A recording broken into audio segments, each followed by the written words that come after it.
warahmatullahi wabarakatuh. Alhamdulillah wassalatu wassalamu ala rasulillahi wa ala alihi wa ashabihi ajma'in, amma ba'd. Fa'udhu billahi minash shaitanir rajim. Ya ayyuhan nasu taqu rabbakum alladhi khalaqakum min nafsin wahida wa khalaqa minha zawjaha wa batha minhuma rijalan kathiran wa nisaa wattaqullaha alladhi tasaaluna bihi wal arham innallaha kana alaykum raqiba. எல்லா புகழும் ஏக இறைவனாகிய வல்ல ரஹ்மான் அல்லாஹ் ஒருவனுக்கே. நபிகள் ஸல்லல்லாஹு அலைஹி வஸல்லம் அவர்கள் மீதும் அவர்களின் வாழ்வை பின்பற்றி வாழ்ந்த சத்திய சஹாபாக்கள் அனைத்து நன்மக்களின் மீதும் குறிப்பாக இந்த இரவு தொழுகையில் கலந்துவிட்டு அல்லாஹ் ரசூலுடைய வார்த்தைகளை கேட்பதற்காக அமர்ந்திருக்கக்கூடிய அனைத்து சகோதர சகோதரி மீதும் அல்லாஹ்வுடைய அன்பும் மரணம் சாந்தியும் சமாதானம் என்றென்றும் என்று நிலவட்டுமாக. வெளியே நிற்கிறவங்க அவர்கள்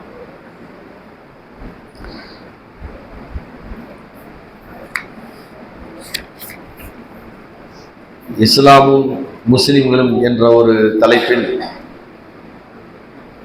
இஸ்லாத்தை படியுங்கள் மேலும் முஸ்லிம்களையும் பாருங்கள் என்ற ஒரு கோணத்தில் இஸ்லாமியர்களாக இருக்கக்கூடியவர்கள் அவரிடத்திலே குற்றச் செயல்கள் எந்த அளவிற்கு குறைந்திருக்கின்றது மற்ற சமூகத்தை விட என்பதை நாம் பார்த்து வருகின்றோம். அந்த அடிப்படையில் இப்பொழுது நாம் பார்க்க இருப்பது என்னவென்றால், போதைப் பொருட்கள் பயன்படுத்துவது. போதைப் பொருட்களை பொறுத்த வரைக்கும் இன்றைக்கு உலகத்தில் அதிகமான மக்களிடத்திலே அது சர்வ சாதாரணமாக பயன்படுத்தப்படுகின்றது. போதை பொருட்களை நாம் ஒரு கணக்கெடுத்து பார்த்தால் அதிகம் இந்த போதைப் பொருட்களை விற்றவர்கள் அதிகமாக ஓனர்கள் இருக்கின்றார்களே. ஆனால் எல்லா அரசாங்கத்திலும் தடை செய்யப்பட்டிருக்கின்றது. கடத்தல் செய்து போதை வஸ்துக்களை கடத்தல் செய்து அதிகமாக விற்கக்கூடியவர்கள் எங்கே இருக்கின்றார்கள் அப்படிங்கிற ஒரு பட்டியலை நாம் பார்க்கும் பொழுது அது முதலாவதாக அமெரிக்கா தான் இருக்கின்றது. அமெரிக்கா முதலிடத்தில் இருக்கின்றது. அதை கடத்திய மனிதர் யார் என்று சொன்னால் பப்லோ எஸ்கோபர் அப்படின்னு ஒருத்தர். இவரு கடத்தல்ல உலகத்திலேயே அதிகமான போதைப் பொருள் கடத்தல்ல 80% கடத்தல் பொருள் இவர் தான் செய்கின்றார். அரசாங்கத்துக்கு எதிராக இவர் உலக கோடீஸ்வரர்கள் ஒருவராக இருக்கின்றார். ஆனால் முதலிடத்தில் யார் இருக்கிறா? அமெரிக்கா இருக்குது. சரி, இரண்டாவது இடத்துல யார் இருக்கிறா என்று பார்த்தால் மெக்சிகோ அப்படிங்கிற அந்த நாட்டை சேர்ந்த எல்சாப் குஸ்மான் என்ற ஒரு மனிதர். இவர் அதாவது சுரங்கம் மூலியமாக நாடு விட்டு நாடு கடத்தி இந்த போதைப் பொருளை கடத்தக்கூடிய தொழிலை செய்யக்கூடியவர், பிரம்மாண்டமாக செய்யக்கூடியவர். அடுத்து மூணாவது இடத்துல யார் இருக்கின்றார்? இது ஏன் சொல்லுகின்றேன் என்று சொன்னால் இதற்கு பின்னணியிலே இஸ்லாம் அதிலே சம்பந்தப்படுகின்றது.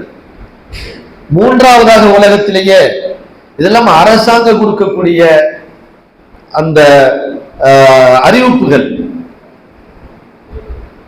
பர்மா நாட்டை சார்ந்த ஒரு மனிதர், அது அதாவது இந்த ஆசிய கண்டத்திலேயே, அதுல இந்தியா கூட கிடையாது, ஆசிய கண்டத்திலேயே அதிகமான ஹெராயின் பொருள்களை உற்பத்தி செய்து, அங்கே நாம் கவனிக்க வேண்டியதும் ஹெராயினை உற்பத்தி செய்து அதிகமாக சேல்ஸ் பண்ணக்கூடிய இவர் பர்மா என்ற நாட்டை சேர்ந்த குன்சா என்ற ஒரு மனிதராகும்.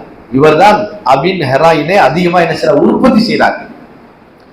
இப்ப ஆனா உலகத்திலேயே என்ன பிரம்மாண்டமாக காட்டப்படுது என்று சொன்னால் ஆப்கானிஸ்தான்ல தான் என்ன செய்யுது, நிறைய கடத்தி கொண்டு வர்றாங்க. ஆப்கானியல் அங்க மலை இருக்குது, அந்த மலை ஏரியாவில் கஞ்சா விவசாயம் பண்றாங்க. ஆனா உலகம் பூரா அந்த லிஸ்ட்ல இது வருதா என்று பார்த்தால் இது அதிகமா சேல்ஸ் பண்றவங்க, அது அதிகமா உற்பத்தி பண்றவங்க யாருன்னு பார்த்தால் இஸ்லாமிய எந்த நாடுமே கிடையாது. நீங்க போய் கூகுள்ல வந்து என்ன சர்ச் பண்ணி பார்க்கலாம். அப்படி ஜெமினின்னு ஒரு ஆப் இருக்குது, அதுல போய் சர்ச் பண்ணி பார்க்கலாம். எந்த பட்டியல் வருது? இஸ்லாமிய நாடு எங்கேயுமே வரல. ஆனாலும் பேப்பர்கள்லையும் மற்ற விதமான இந்த தொடர்புகளில் இருக்கக்கூடிய ஊடகத்துறை இருக்கின்றது, அதுல எப்படி பரப்பப்படுகிறது என்று சொன்னால் ஆப்கானிஸ்தான் கஞ்சாவுக்கு முதலிடம்.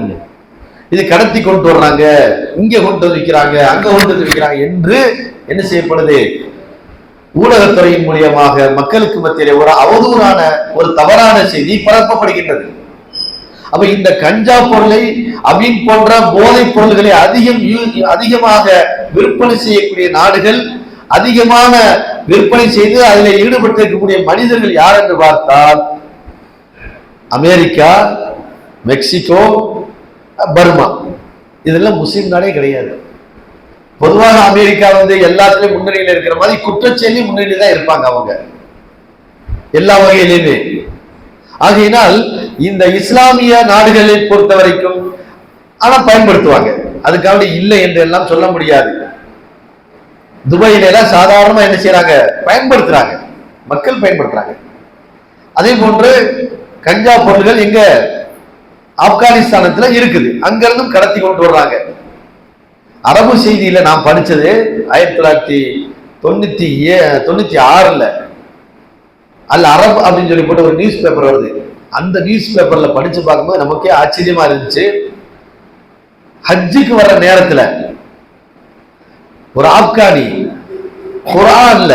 குரான்ல கஞ்சாவை உள்ள வச்சு, ஏன்னா குரானை செக் பண்ண மாட்டாங்கல்ல, மற்ற பொருள்களை செக் பண்ணுவாங்க. எந்த புக்கு நீங்க கொண்டு போனாலும் அந்த புக்கை செக் பண்ணிடுவாங்க. ஆனா குரானுக்குள்ள கஞ்சாவை கடத்தி கொண்டு வந்து ஆப்கானிஸ்தான் ஒருத்தன் அவனை தூக்கி உடனே உழுதி போட்டு ஜெயில போட்டு அப்புறம் அங்கே தூக்கு தண்டனை. அதே போன்று கஞ்சா பொருள்களை கடத்துவதில் அதிகமான தண்டனைக்கு குற்றச்சட்டம் எங்கே இருக்கிறது சொன்னால் இஸ்லாமிய நாடுகள் இருக்கு, அங்க யூஸ் பண்றாங்க. ஆனால் சட்டம் எப்படி இருக்குது என்று சொன்னால் கடுமையான சட்டம் இருக்கின்றது. நீங்க சவுதி அரேபியாவுக்கு ஒரு அதாவது ஒரு 1/2 கிராம் அல்லது ஒரு 5 கிராம் ஒரு பெரிய லோடு ட்ரெய்லர், அந்த ட்ரெய்லர்ல பெரிய லோடுகளை ஏற்றி அதுல ஒரு 5 கிராம் அபீனவோ அல்லது ஹிராயினவோ அல்லது வேற கஞ்சா பொருள்கள் போன்ற போதைப் பொருள்கள் நீங்கள் கடத்தினால் உடனே காட்டி கொடுக்கும். மறு பேச்சுக்கு அங்க இடமே இல்லை, சிபாரிசுக்கெல்லாம் வேலை இல்லை. ஏன்னா சில நேரங்கள்ல இங்க இருந்து வெளிநாட்டுக்கு போறாங்க, இல்ல வேலை செய்ய போகும்போது அந்த ஏஜென்ட்டுகள் சில பொருள்களை கொடுத்துருவாங்க. நீங்க ஏர்போர்ட்ல இருந்து வெளியே வந்த உடனே அங்க ஒருத்தர் நிப்பாரு, அவர்கிட்ட இதை கொடுத்துருங்க அப்படின்னு தெரியாதனமா வாங்கிட்டு போயிட்டோம்னு வச்சுக்கோங்க, அப்ப அங்க கஸ்டம்ஸ்ல மாட்டிக்குவாங்க. இன்னும் கொஞ்சம் தான் இருக்கும், ஒரு 5 கிராம் இருக்கும், 10 கிராம், அதுக்கு உடனே கண்டுபிடிக்கக்கூடிய அளவுக்கு டெக்னாலஜி அங்க இருக்குது. உடனே அதற்கு என்ன செய்யறாங்க, எங்க ஊரு சித்தையின் கோட்டைக்கார ஒருத்தர் வந்து என்ன செய்யறாரு, இதில் மாற்றாரு. அவருக்காக வேண்டி பரிந்து பேசுவதற்கு அரசாங்க சம்பந்தப்பட்ட வேலையில இருக்காங்கல்ல தமிழ்நாட்டை சார்ந்தவர்கள், அவர்கள் எல்லாரும் போய் பேசி பார்த்தாங்க. ஏனென்றால் அதற்கும் இந்த கஞ்சா பொருளை கொண்டு வந்ததுக்கும் இவருக்கு எந்த சம்மந்தமே இல்லை. ஒரு ஏஜென்ட் கொடுத்து விட்டேன். அங்க ஒரு லாவண்யான்னு ஒரு ஹோட்டல் இருக்குது, அந்த ஹோட்டல் ஓனர்கிட்ட கொண்டு போய் கொடுக்கணும், அவ்வளவுதான். கடைசியில் என்னாச்சு, அவர் ஜெயில போட்டு அவங்க தூக்கு தண்டனை கொடுத்துட்டாங்க. எத்தனை பேர் பரிந்து பேசினாங்க. அப்ப கடுமையான சட்டங்கள் உள்ள நாடு எது என்று பார்த்தால் இஸ்லாமிய நாடுகள் தான்.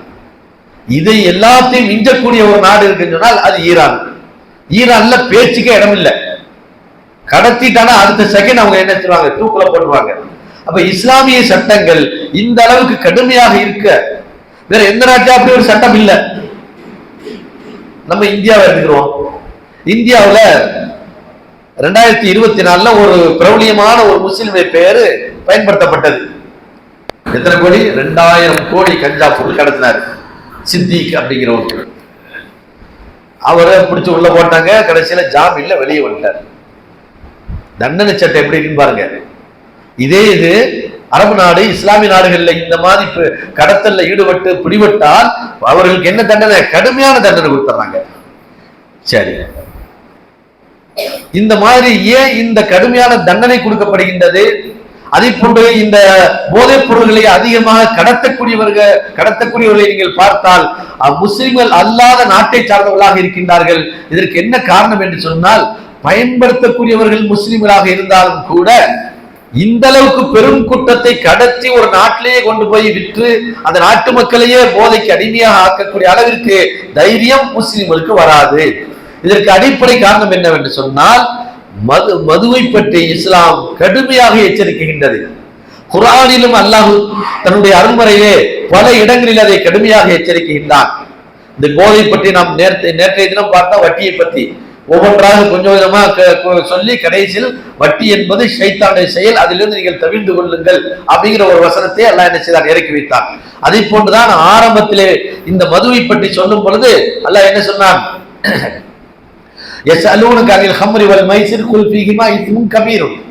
இந்த மதுவை பற்றியும் சூதாட்டத்தை பற்றியும் ஒரு இடத்துல கேட்கின்றார்கள். நபியை நீங்கள் கூறுங்கள், அந்த ரெண்டிலும் அதிகமான தீமைகள் இருக்குது, கொஞ்சம் நன்மைகள் இருக்குது அப்படின்னு சொல்லி ஒரு எச்சரிக்கை. அதற்கடுத்து உமர் அவர்கள் அல்லாஹ்விடத்திலே துஆ செய்கிறார்கள், அல்லாஹ் இதை பற்றி ஒரு தெளிவான சட்டம் எங்களுக்கு வேண்டும் என்று. அப்புறம் அல்லாஹ் இன்னொரு வசனத்தை இறக்கி, லா தக்ரபு ஸலாத வ அன்தும் சுகாரா, போதையாக இருக்கும் நிலையில் தொழுகைக்கு செல்லாதீர்கள் அப்படின்ற அடுத்த ஒரு எச்சரிக்கை வந்துச்சு. ஏனென்றால் அவங்க எல்லாம் மதுவை சாதாரணமா குடிச்சுக்கிட்டு இருந்தவங்க. அப்ப தொழுகைக்கு போகும்போது மட்டும் நீங்க என்ன செய்யாதீங்க, குடிக்காதீங்க அப்படிங்கிற ஒரு எச்சரிக்கை, ஒரு வசனம் வந்தது. அதற்கடுத்து முழுமையாக எல்லாம் என்ன செய்தார், இன்னமல் ஹம்ரு வல் மைசிர் வல் அன்சாப் வல் அஸ்லாம் ரிஜ்சும் மின் அமலி ஷைத்தான் அப்படிங்கிற ஒரு வசனத்தை அல்லாஹ் என்ன செய்தான், இறக்கினான்.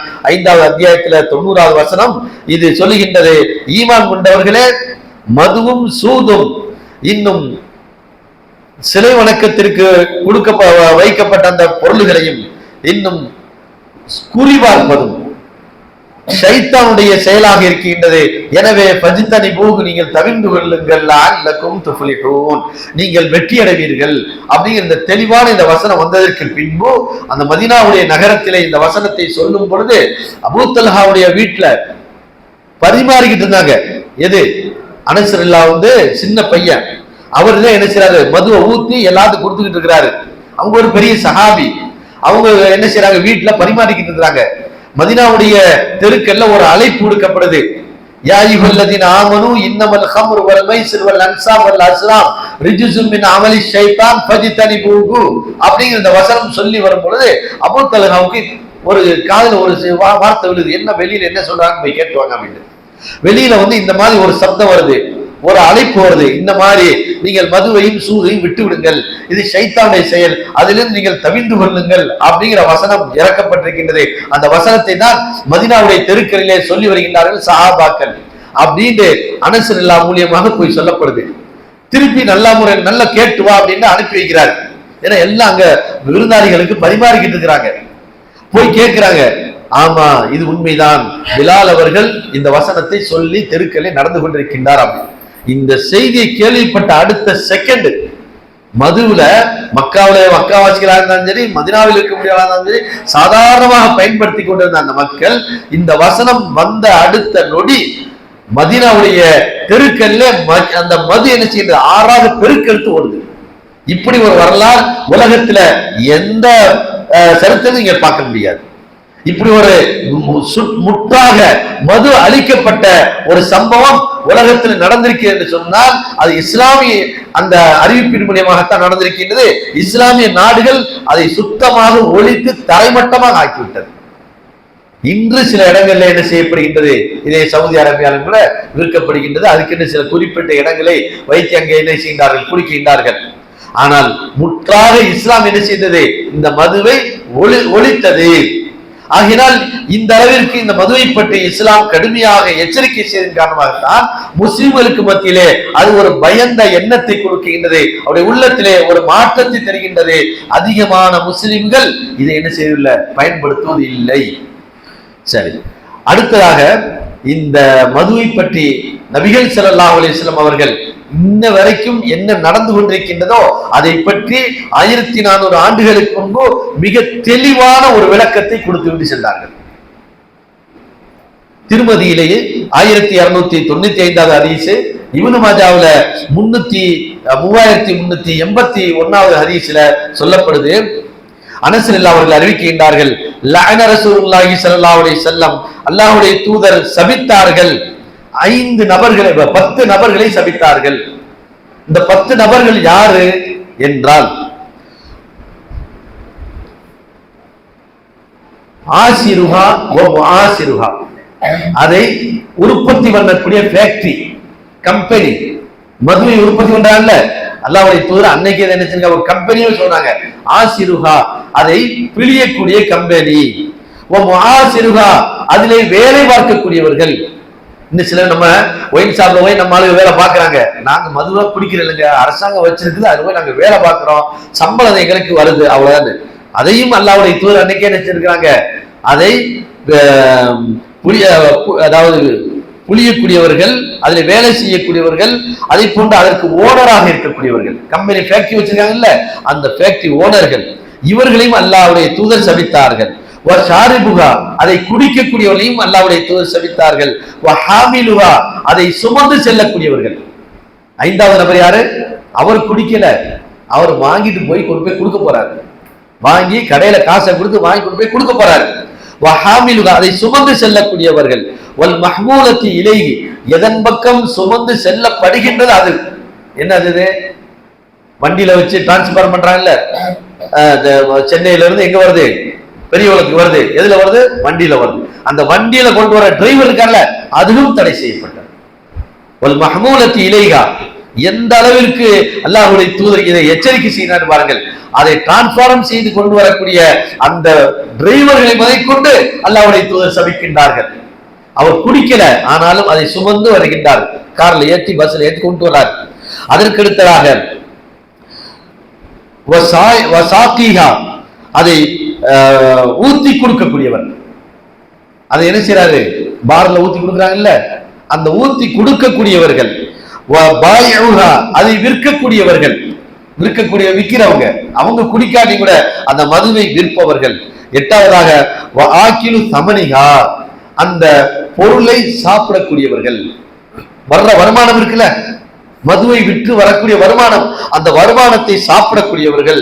ஒல் முஷ்தரி லஹா, அதை வாங்கக்கூடியவர்கள். வாங்குவதற்காக போற ஒரு பையன் அல்லது ஒருத்தர் போய் வாங்கிட்டு வர போறாரு, அப்படி வாங்கக்கூடியவரும். ஒல் முஷ்தரி வல் முஷ்தராத்து லஹு, யாருக்காக வேண்டி வாங்கி வருகின்றாரோ, வாங்குறவனும் வாங்கி வரப்படுபவனும் யாரு அங்க உட்கார்ந்து இருக்கிறாங்களோ. உதாரணமா சில பங்கன்கள்ல இப்ப நான் குடிக்க மாட்டேன், ஆனா என் ஃப்ரெண்ட்ஸ் எல்லாம் கேட்பாங்க, என்னப்பா விசேஷம் வச்சிருக்கிற, கல்யாணம் வச்சிருக்கிற, எங்களுக்கு எல்லாம் ஒரு பார்ட்டி இல்லையான்னு. இப்ப நான் குடிக்காட்டி கூட நான் என்ன சரி வாங்கி கொடுக்குறேன்ல, இப்படி வாங்கி கொடுப்பவரும் சரி, வாங்குவர் வாங்கி கொடுப்பவர், இப்படி 10 நபர்களை அல்லாஹ்வுடைய தூதர் செய்தார்கள், சபிக்கின்றார்கள். இந்த கடுமையான தண்டனையை நபி அவர்கள் எச்சரிக்கை செய்ததன் காரணமாக முஸ்லிம்களில் அதிகமானவர்கள் இந்த மதுவுக்கு அடிமையாகாதவர்கள் இருக்கின்றார்கள். ஆனால் ரொம்ப குறைந்த மக்கள் இதற்கு அடிமையாகவும் இருக்கின்றார்கள். அதுவும் இப்பொழுது உள்ள காலத்திலே நாம் பார்க்கும் பொழுது விதவிதமான பொருள்கள் வந்துருச்சு. இந்த மது, இந்த போதைக்கு அடிமையான அதிகமான முஸ்லிம்களும் இருக்கின்றார்கள். அல்லாஹ் அதிலிருந்து காப்பாற்ற வேண்டும்.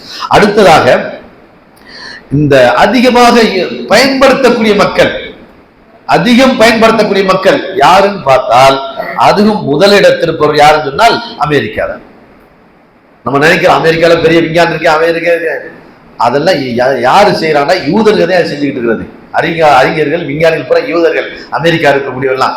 ஆனால் அந்த அமெரிக்க மக்கள் அதிகமானவர்கள் என்னது, மதுவை பயன்படுத்தக்கூடியவர்களாக இருக்கின்றார்கள். காரணம் என்னவென்றால், அவருடைய அந்த சர்ச்சுகளிலே ஊத்தி கொடுப்பாங்க, அப்படி சர்ச்சுகளே ஊத்தி கொடுப்பாங்க.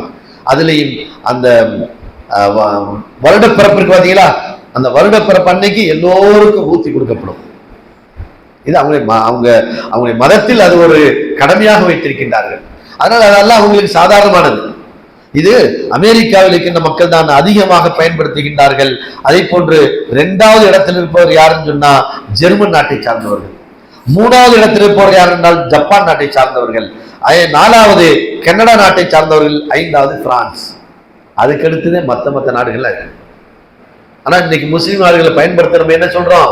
ஏன் சொல்றோம்? அதை பற்றி உண்டான தீமையை அல்லாஹ்வும் அல்லாஹ்வுடைய தூதரும் எச்சரிக்கை செய்திருக்கின்றார்கள். இதை பயன்படுத்தாதீர்கள் என்று எச்சரிக்கை செய்ததன் காரணமாக ஆங்காங்கு நடக்கக்கூடியதை எல்லாம் நாம என்ன செய்ய பெருசா பேசுறோம். இப்படி எல்லாம் நடந்துருச்சு.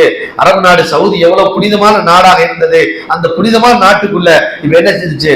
மதுவெல்லாம் உள்ளே நுழைந்து விட்டது என்று. இது தவறுதான். ஆனால் உலக ரீதியில் நீங்கள் எடுத்து பார்த்தால் அதிகமான கடத்தல் பொருள், இந்த மதுவை போதைப் பொருள் கடத்தலிலே ஈடுபடக்கூடிய நாடுகளும் முஸ்லிம் நாடுகளாக இல்லை.